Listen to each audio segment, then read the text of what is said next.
हिंदू धर्म में भगवान शिव को हमारे आदि देवों में से एक बताया जाता है, और अगर हम बात करें भगवान शिव की निवास स्थान की तो वह आज भी सबसे बड़ा रहस्य और एक पहेली बनी हुई है। कैलाश पर्वत को हम जितना भी जान ले और जितना जानने की कोशिश करते हैं, उतने ही बड़े रहस्य हमारे सामने आने लगते हैं। हमारे वेदों पुराणों में भी इस बात का वर्णन मिलता है कि शिव से मिलने का रास्ता कैलाश पर्वत में ही छुपा हुआ है।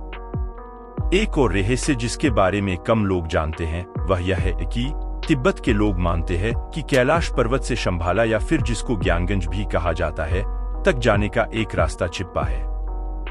बात करें ज्ञानगंज की तो ये वह जगह है जो बाहरी दुनिया से आज भी छुपी हुई है। तो दोस्तों, आज के इस वीडियो में हम शंभाला के कुछ रहस्यों को उजागर करने की कोशिश करेंगे, तो बने रहिए हमारे साथ। और अगर आप चैनल पर नए हैं तो प्लीज चैनल को सब्सक्राइब करिए। वीडियो पसंद आई तो उसे लाइक करना न भूलें। 20वीं सदी की शुरुआत में हिमालय पर शोध करने वाले सबसे बड़े रिसर्चर निकोलस ने भी इस बात का वर्णन किया है कि शंभाला इसी के आसपास कहीं है, यानी कि शंभाला के तार कैलाश पर्वत से ही जुड़े हुए हैं।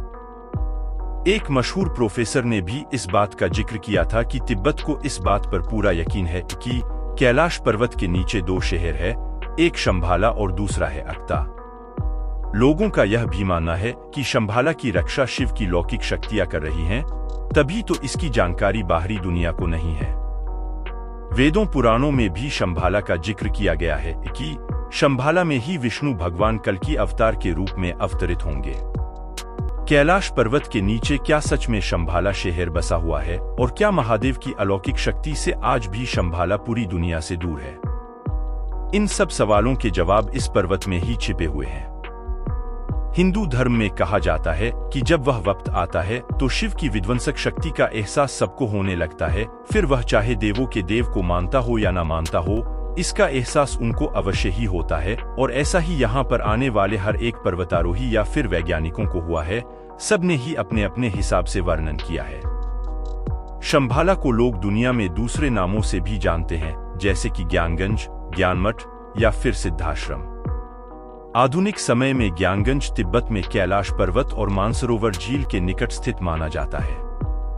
लोगों के अनुसार इस जगह पर एक आश्रम है जिसका निर्माण विश्वकर्मा जी ने कराया था, और ऐसा भी माना जाता है कि इस जगह पर आज भी भगवान राम, कृष्णा और महात्मा बुद्ध आदि जीवित रूप में उपस्थित है। इसके साथ ही इस आश्रम में महर्षि वशिष्ठ, विश्वामित्र, महायोगी गोरखनाथ, शंकराचार्य, भीष्म पितामह, कृपाचार्य आदि को भौतिक रूप में देखा जा सकता है।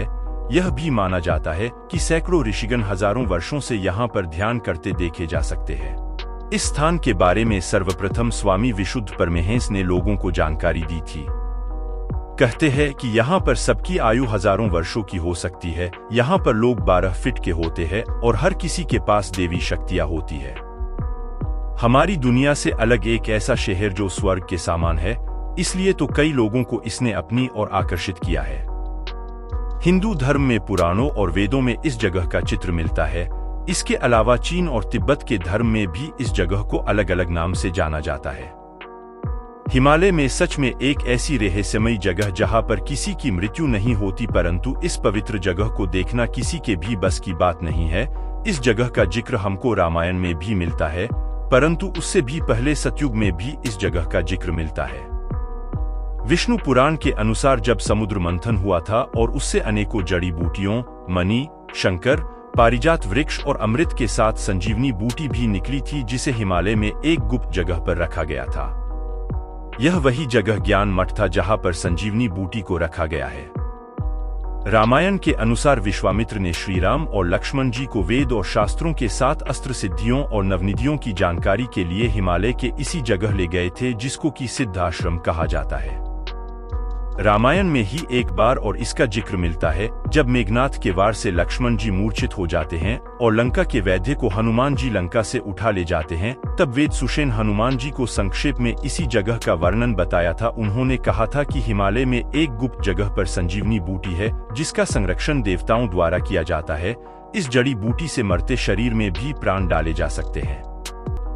वहीं अगर बौद्ध धर्म के लोगों की बात करें तो उनके अनुसार ज्ञानगंज में रहने वाले साधु योग विद्या में पारंगत हैं और वे स्वास्तिकों अनंत काल तक स्वस्थ रहने में सक्षम होते हैं। इसी कारण उनकी कभी मृत्यु नहीं होती है। ये बात काफी सत्य प्रतीत होती है, क्योंकि वैज्ञानिक दृष्टिकोण से भी अगर कोई अपने सेल्स को हमेशा बनाते रहे और अपने अंगों को हमेशा स्वस्थ रख सके तो उसकी मृत्यु कभी नहीं होगी। यही नहीं, आयुर्वेद में भी अमर होने के लिए यही उपाय बताया गया है। बौद्ध धर्म में माना जाता है कि भगवान बुद्ध को इस जगह के बारे में ज्ञान हो गया था और उन्होंने इसके बारे में कुछ लोगों को बताया भी था।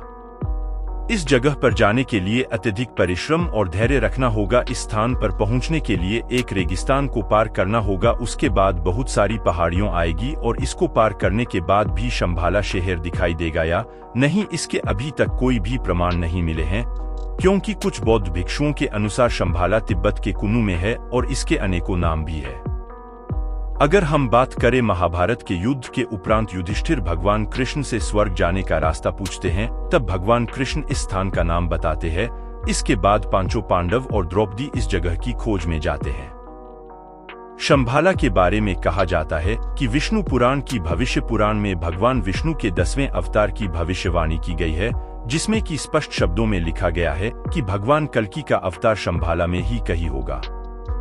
तिब्बत के बौद्ध धर्म के लोगों में ये मान्यता है कि जब दुनिया का सबसे बुरा दौर होगा तभी इस जगह से 25वां शासन आएगा, जो दुनिया को मार्गदर्शन करेगा और दुनिया को अंधेरे से उजाले की ओर ले जाएगा। शंभाला के विषय में इतने सारे तथ्य मिल जाने के बावजूद भी हम किसी निष्कर्ष पर नहीं पहुंचे कि क्या शंभाला सचमुच में है, क्या वहां सचमुच में मृत्यु थम जाती है और क्या वहां हम में से कोई भी वहां नहीं जा सकता है। यह सब बातें अभी भी एक रहस्य बनी हुई हैं, क्योंकि इन सभी बातों का पता समय आने पर ही लगेगा। दोस्तों, इन सब के बारे में आपका क्या कहना है, हमको कमेंट करके बताएं। आशा करते हैं आपको हमारी कोशिश जो आप तक यह जानकारी पहुंचाने की है वह अच्छी लगी होगी, और अगर आप इस चैनल पर नए हैं तो अभी हमारे चैनल को सब्सक्राइब करके हमको सपोर्ट करें ताकि हम आप तक ऐसे वीडियो लाते रहे। हर हर महादेव।